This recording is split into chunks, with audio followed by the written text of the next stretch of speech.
Baik, jadi seperti yang sudah saya sampaikan tadi sekilas di pembuka, kita akan belajar tentang perancangan web dinamis sederhana dengan PHP dan MySQL ya, bahasa PHP dan MySQL. PHP ini bahasa pemrograman, MySQL adalah database.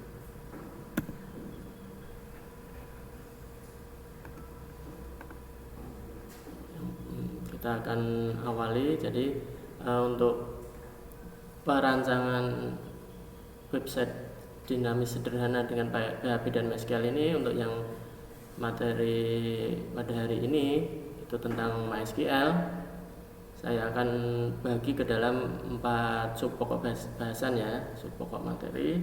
Yang pertama, pengantar database. Jadi MySQL itu termasuk dalam database. Database itu kalau kita analogikan itu adalah sebagai sebuah lemari brankas arsip ya, yang digunakan untuk menyimpan dokumen. Jadi kalau kita punya dokumen dan kita simpan di lemari brankas, itu ibaratnya sebuah database. Nah, kalau kita memiliki lemari arsip tersebut tadi itu dan bertugas untuk mengelolanya, maka hal-hal yang mungkin kita lakukan itu antara lain adalah yang pertama, memberi map ya, mesti memberi map pada kumpulan arsip tersebut, menentukan kelompok arsip, memberi nomor dengan pola tertentu, dan menempatkan dengan urutan tertentu. Jadi hal-hal yang kita lakukan ini tujuannya apa? Adalah untuk memudahkan kita saat pencarian kembali dokumen itu ya. Jadi tujuannya dicatat adalah memudahkan dan kecepatan saat kita melakukan pencarian lagi dokumen. Nah, database sendiri pengertiannya itu kalau kita lihat itu terdiri dari 2 kata, data dan base. Base sendiri berarti artinya adalah sebuah basis atau markas atau gudang atau tempat berkumpul gitu ya. Sedangkan data itu merupakan representasi fakta dunia yang mewakili objek seperti manusia, hewan, barang, peristiwa yang direkam dalam bentuk angka, huruf, simbol, teks, gambar, bunyi, atau kombinasinya. Jadi data itu contohnya seperti ini, representasi fakta dunia, misalnya objeknya manusia, misalnya data diri, biodata, itu kan ada nama, alamat, mungkin ada NIK kalau data kependudukannya, kemudian ada nomor HP, email, dan lain sebagainya. Itu kan direpresentasikan atau dituliskan dalam bentuk huruf-huruf ya, teks ya. Nama itu kan di teks, nama, alamat, teks juga. Kemudian kalau tanggal lahir berarti dalam angka gitu. Dan kalau gambar misalnya dimasukkan juga foto profilnya, itu representasi fakta dunia yang mewakili objek, itu adalah data. Contohnya seperti itu. Nah, sehingga ini ada beberapa pengertian dari database sendiri. Itu adalah himpunan kelompok data atau arsip yang saling berhubungan dan diorganisasi sedemikian agar dapat dimanfaatkan kembali dengan cepat dan mudah. Dimanfaatkan ini adalah kalau kita ingin mendapatkan informasi, melakukan pencarian kembali, itu dimanfaatkan dengan cepat dan mudah. Berikutnya ada yang menyatakan bahwa kumpulan database adalah kumpulan data yang saling berhubungan, yang disimpan bersama tanpa pengulangan atau redundansi, yang tidak perlu untuk memenuhi berbagai kebutuhan. Itu kebutuhannya misalnya ya untuk mencatat tentang administrasi akademik, misalnya seperti itu. Nah, kalau tadi di awal kita melihat bahwa database dianalogikan sebagai lemari arsip secara manual ya, itu pasti ada perbedaan dan persamaannya antara lemari arsip dan database. Nah, kalau persamaannya, database dan lemari arsip ini memiliki prinsip kerja utama yang sama, yaitu dalam hal penyimpanan dan pengaturan data atau arsip. Dan tujuan utamanya adalah kemudahan dan kecepatan dalam proses pengambilan pencarian data atau arsip tersebut.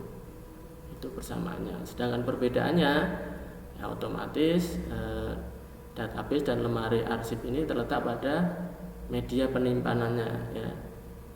Jika lemari arsip itu disimpan dalam lemari yang menggunakan bisa dari besi atau kayu, kalau database ya disimpan dalam media penyimpanan elektronis, yaitu dalam disk sistem komputer, itu database ya. Sehingga dari perbedaan media penyimpanan ini tadi itu melahirkan perbedaan-perbedaan yang lain yang menyangkut jumlah, jenis, metode yang dapat digunakan dalam upaya penyimpanan.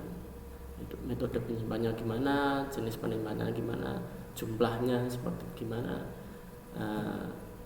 Otomatis kalau database jumlah penyimpanan datanya itu lebih banyak daripada kalau kita menyimpan data di arsip lemari ya.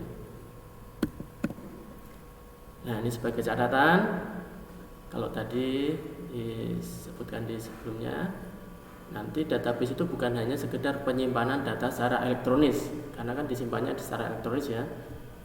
Artinya tidak semua penyimpanan data dalam bentuk elektronis dapat disebut database, karena di dalamnya belum tentu terdapat proses pemilahan, pengaturan, pengelompokan, dan pengorganisasian.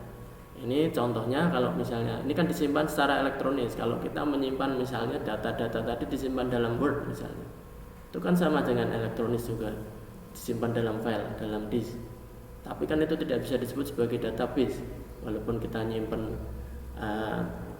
tabel yang berisi nama pengguna tapi di dalam Word, karena tidak bisa dilakukan proses pemilahan, pengorganisasian, pengelompokan itu, sehingga tidak bisa dikatakan sebagai database walaupun sama-sama kita simpan secara elektronis. Itu mudahnya, kurang lebihnya seperti itu. Nah, prinsip utama database adalah pengaturan data. Jadi prinsip utama dalam database itu pengaturan data dengan tujuan utama fleksibilitas dan kecepatan dalam pengambilan data kembali. Jadi dalam pencarian, pengambilan. Dan tujuan lain dari database ini antara lain adalah efisiensi yang meliputi speed, kecepatan ya, space, ruang penyimpanan, akurasi, ketepatan data, kemudian menangani data dalam jumlah besar, kebersamaan pemakaian, shareability, dan meniadakan duplikasi maupun inkonsistensi data. Akurasi misalnya dalam database ya pasti akan, kalau kita mencari data tertentu ya pasti kalau kita inputnya datanya valid ya pasti akan akurat gitu. Kemudian dapat menangani data yang jumlah besar. Datanya yang kita simpan itu bisa ratusan ribu, jutaan bahkan, tergantung DBMS yang kita gunakan. Kalau kita menyimpan dalam lemari arsip puluhan ribu aja pasti saya yakin udah memenuhi ruangan, dan itu pasti akan kalau sudah beberapa tahun itu sudah memenuhi kriteria untuk bisa dihancurkan, dan tidak akan dapat menyimpan data yang besar. Kalau database itu bisa menyimpan data dalam jumlah besar. Kemudian shareability, pemakaian bersama, misalnya database akademik. Itu database akademik itu kan dipakai di dalam sistem informasi akademik. Kan itu dipakai tidak hanya satu orang saja kan. Ada mahasiswa A memakai di sini, mahasiswa B memakai di sini untuk mengakses misalnya jadwal mata kuliah, mengakses pengisian KRS, yang di sini mengakses nilai. Kemudian dosen juga mengakses untuk memberikan input nilai. Bagian akademik juga melakukan akses juga. Nah itu yang disebut kebersamaan pemakaian ya, shareability. Kemudian meniadakan duplikasi maupun inkonsistensi data.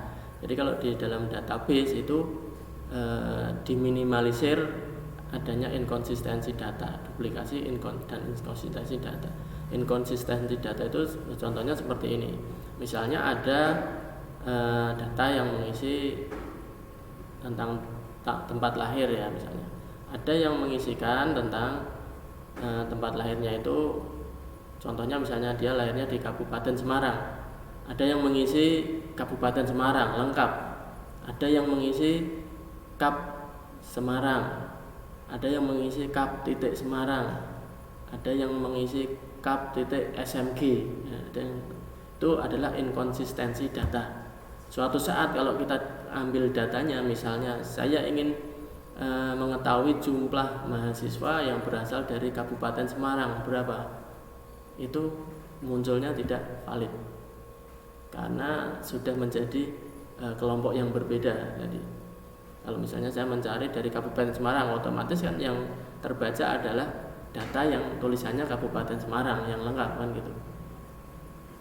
Yang lain yang Kap Semarang, Kap titik Semarang, Kap titik SMG itu tidak terbaca, sehingga informasi yang ditampilkan menjadi tidak valid. Nah ini di dalam database itu menghindari hal seperti itu, inkonsistensi data. Nah, hierarki database. Database itu memiliki hierarki atau tingkatan,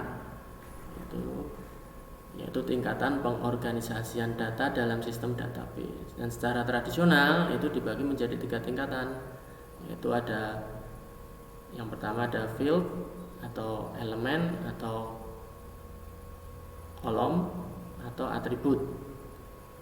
Yang kedua ada record atau rekaman, baris atau tuple. Yang ketiga ada file. Jadi tingkatannya seperti ini. Yang pertama ada field itu kolom. Kalau kita ada bentuknya tabel data, itu kolom, ini kolom ya, kolom 1, kolom 2, kolom 3, kolom 4. Kan kalau kita membuat tabel kan seperti itu database. Ini ada nama kolomnya ini ya, misalnya nomor, ID, nama, alamat. Nah, ini nama kolomnya. Ini 1, 2, 3 ini kolom atau field atau atribut. Berikutnya record. Record itu baris atau rekaman, misalnya nomor 1, ID-nya 00001, namanya Zainal misalnya, alamatnya Boyolali misalnya. Nah ini adalah record. Ini record. Kalau yang ini kolom tadi. Kemudian kumpulannya itu adalah tabel atau relasi yang nantinya disimpan dalam file gitu ya. Itu hierarki secara tradisional. Jadi ada 3 tingkatan, mulai dari field, kolom, kemudian baris, record, rekaman, kemudian ada tabel. Kalau secara luas hierarki database itu ada 6 tingkatan. Yang pertama ada bit, byte, field, record, file, database. Jadi mulai dari yang terkecil ini bit, kemudian membentuk byte, kemudian membentuk field, record, file, dan database. Nah, bit sendiri apa? Bit adalah suatu sistem angka biner yang terdiri atas 2 macam nilai saja, yaitu 0 dan 1. Jadi bit adalah unit terkecil dari pembentuk data. Data tadi misalnya data ID kan 0001. Nah, itu kan ada angka 0-nya, 0001. Kalau dalam sistem komputer misalnya jangan 001, misalnya nama ya Zainal. Nanti bingung kalau 001 dengan bitnya itu. Zainal ini kan terdiri dari ZAINAL itu ya. Pada sistem komputer Z ini adalah berupa kode ASCII, berupa byte. Z ini sendiri yang terdiri dari mungkin bisa jadi 010101. terdiri dari 8 bit, 1, 2, 3, 4, 5, 6, 7, 8 misalnya seperti ini. Nah, yang terkecil ini, satu angka biner ini disebut bit. Kumpulannya ini disebut dengan byte. Satu byte sama dengan 8 bit. Nah, ini byte tadi adalah kumpulan dari 8 bit, kombinasi dari 8 bit. Nah, byte ini adalah bagian terkecil yang dialamatkan dalam memori. Jadi kalau penyimpanan dalam memori, ukuran terkecilnya adalah byte ya, bukan bit, walaupun sebenarnya adalah kumpulan dari bit. Ini contohnya tadi, misalnya nama tadi. Nah, ini kode ASCII untuk J ini adalah 10101010. Ini ada 8 bit. 1, 2, 3, 4, 5, 6, 7, 8. Ini byte. Satu kumpulan ini adalah byte. Itu tingkatan yang berikutnya. Kemudian dari byte tadi kan bisa berupa huruf ya. Kemudian akan membentuk ini sebuah field dalam kolom. Nah, misalnya ini contohnya Joni yang merupakan field dari nama. Nah, Joni ini kan kumpulan dari J, kemudian O, N, I. Dimana ini tadi J itu adalah byte tersendiri 1 byte. Ini byte tersendiri 1 byte, kan gitu, dan seterusnya. Nah, ini sehingga membentuk sebuah field. Kemudian field ini, kumpulan dari field tadi kan ada bermacam-macam ya. Mulai dari misalnya tadi ada ini Joni menempuh mata kuliah MIS, kodenya ini dengan nilai A. Ini kan filter sendiri-sendiri nih. Ini nama mata kuliahnya, ini kode mata kuliah, ini nilainya. Nah, ini kumpulan dari field tadi ini disebut dengan record. Tadi kan sudah kita sekilas sudah kita jelaskan. Jadi dari field membentuk record. Kemudian lebih menaik tingkatannya lagi, kumpulan dari record tadi membentuk sebuah file atau tabel. Itu ya. Jadi ada nilai, kode mata kuliah, nama mata kuliah, nilai misalnya tadi ya. Kemudian namanya ya, nama mahasiswanya. Nah, ini kan baris 1, baris 2, baris 3. Ini kan pasti akan banyak ya, lebih dari 1 ya. Itu membentuk sebuah tabel yang disebut dengan ini file atau tabel. Itu hierarki berikutnya. Yang terakhir adalah membentuk sebuah database tadi. Nah, ini contoh hierarki database kepegawaian. Jadi ada field ID pegawai, nama, alamat, kota, kode pos, nomor telepon. Kemudian ada record-recordnya 1, 2, 3, 4 dan seterusnya. Dan membentuk sebuah tabel ini disimpan dalam satu file. Ini ada file sendiri, mungkin itu file pegawai, yang ini mungkin tabel jabatan misalnya, jabatan dan jabatan dan bagian misalnya.